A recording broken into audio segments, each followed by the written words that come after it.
ত্রিপুরা পুলিশের 150 বছর পূর্তি উপলক্ষে নবম বাহিনী টিএসআর এর উদ্যোগে এক রক্তদান শিবিরের আয়োজন করা হয়। টিএসআর নবম বাহিনী জওয়ানরা নিজ দায়িত্ব পালনের পাশাপাশি প্রতিনিয়ত নানান সামাজিক কর্মসূচি করে যাচ্ছে।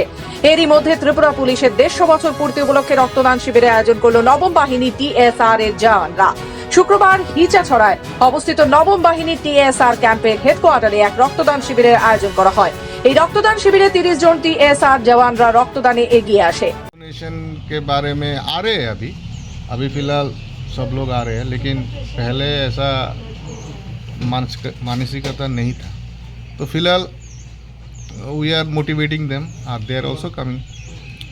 सो let's hope that in the near future youth also come ahead to fulfill the deficiency of blood, and this is a very good service to mankind. Everybody can come and share their, donate their blood. So we hope that in the coming days more and more people will be involved in this.